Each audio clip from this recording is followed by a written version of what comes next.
Welcome to 108 news Telugu బులెటిన్ల ముందుగా headlines. నేబాలోకి AP శాసన వ్యవస్థ, కేంద్ర పార్లమెంటరీ వ్యవహారాల మంత్రిత్వ శాఖతో ఒప్పందం. ఒకే నేరంపై అనేక ఎఫ్ఐఆర్లను ఎందుకు, హైకోర్టు ఆగ్రహం.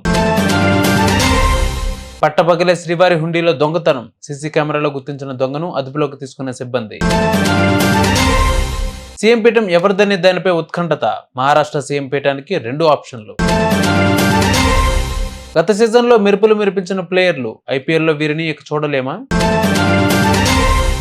కాగితరహిత విధానంలో అసెంబ్లీ కార్యకలాపాలను డిజిటల్ రూపంలో నిర్వహించేందుకు వీలుగా పార్లమెంటరీ వ్యవహారాల మంత్రిత్వ శాఖ రూపొందించిన నేషనల్ ఈ-విధాన్ అప్లికేషన్లో ఆంధ్రప్రదేశ్ శాసనసభ, శాసనమండలి చేరాయి. ఢిల్లీలో నిర్వహించిన కార్యక్రమంలో ఏపీ శాసనమండలి చైర్మన్ మోసేన్ రాజు, శాసనసభ speaker Ayyanna Patrudu, deputy speaker Raghuramakrishnaraju, parliamentary వ్యవహారాల శాఖ కార్యదర్శి ఉమంగ్ నరులా సమక్షంలో assembly secretary general Suryadevara Prasanna Kumar, parliamentary వ్యవహారాల శాఖ అదనపు కార్యదర్శి సత్యప్రకాష్లు అవగాహన ఒప్పందంపై సంతకాలు చేశారు.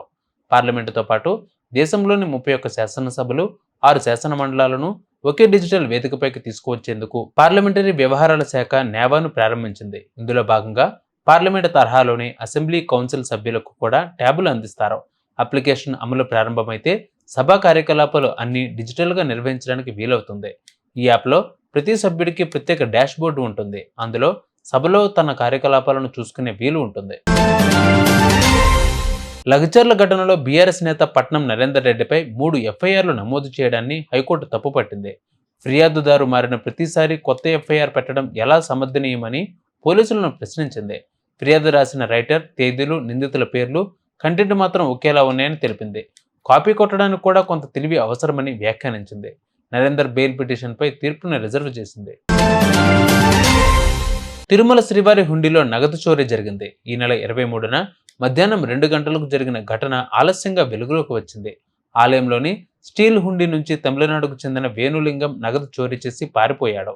సీసీ కెమెరా దృశ్యాల ఆధారంగా చోరీ జరిగినట్లు భద్రతా సిబ్బంది గుర్తించారు. అదే రోజు సాయంత్రం 6 గంటలకు నిందితుడిని పట్టుకున్నారు. దొంగలిచ్చిన 15,000 నగదును స్వాధీనం చేసుకున్నారు.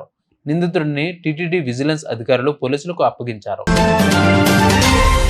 మహారాష్ట్రలో మహాయుతి కూటమి ఘన విజయం సాధించగా సీఎం పీఠం ఎవరిదనే దానిపై ఉత్కంఠత వీడలేదు.